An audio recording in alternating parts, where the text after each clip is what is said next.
Breaking news చూస్తున్నాం. హయత్ నగర్ భాగ్యలతలో వ్యాపారవేత్త కాశీరావు దారుణ హత్యకు గురయ్యాడు. హయత్ నగర్లోని ఆయన ఆఫీసులో గొంతు కోసి దుండగులు హత్య చేశారు. ఘటనా స్థలానికి చేరుకున్న పోలీసులు క్లూస్ టీం ద్వారా దర్యాప్తు చేస్తున్నారు.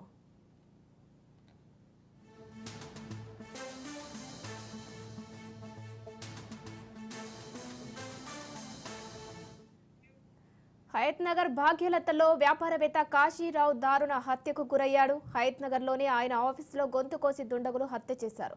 దీనికి సంబంధించి మరిన్ని డీటెయిల్స్ మా ప్రతినిధి తేజ ఫోన్ లైన్ లో అందిస్తారు. తేజ, ఈ హత్యకు గల కారణాలేంటి, ఎవరు చేశారనే డీటెయిల్స్ ఏమైనా తెలిసాయా?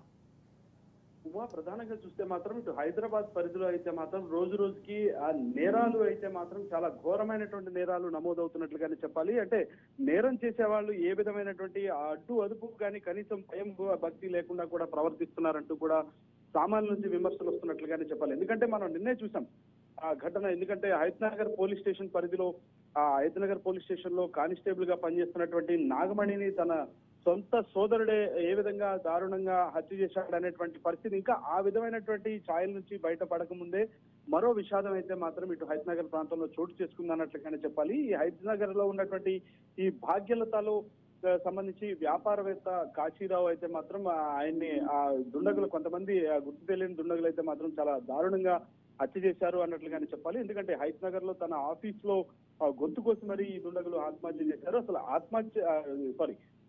వారంతా దుండగులంతా కూడా వారు గొంతు కోసి హత్య చేసినటువంటి పరిస్థితి. అంటే ఈ విధంగా ఎందుకు హత్య చేయాల్సినటువంటి పరిస్థితులు ఎందుకు ఏర్పడ్డాయి అనేటువంటి ఆ కోణంలో అయితే మాత్రం పోలీసులంతా కూడా దర్యాప్తు చేస్తున్నారు. ఇప్పుడు ప్రస్తుతానికైతే మాత్రం పోలీసులు ఘటనా స్థలానికి చేరుకున్నారు. అక్కడంతా కూడా తీవ్ర రక్తస్రావంతో అయితే మాత్రం కాశీరావు మృతి చెందినటువంటి పరిస్థితి ఉంది. అయితే క్లూస్ టీమ్ కూడా పిలిపించడంతో పాటు ఈ క్లూస్ టీమ్ ద్వారా కూడా పూర్తిగా ఆధారాలు అయితే సేకరించేటువంటి ప్రయత్నం చేస్తున్నారు అన్నట్లుగానే చెప్పాలి. కానీ ఈ హత్యకు గల కారణాలు ఏంటి అనేటువంటిది మాత్రం కొంత వివరాలు అయితే మాత్రం ఇంకా పూర్తిగా విచారణ తర్వాత కొంత మనకి తెలిసేటువంటి అవకాశం ఉన్నట్లుగానే మనం చెప్పాలి. ఉమా,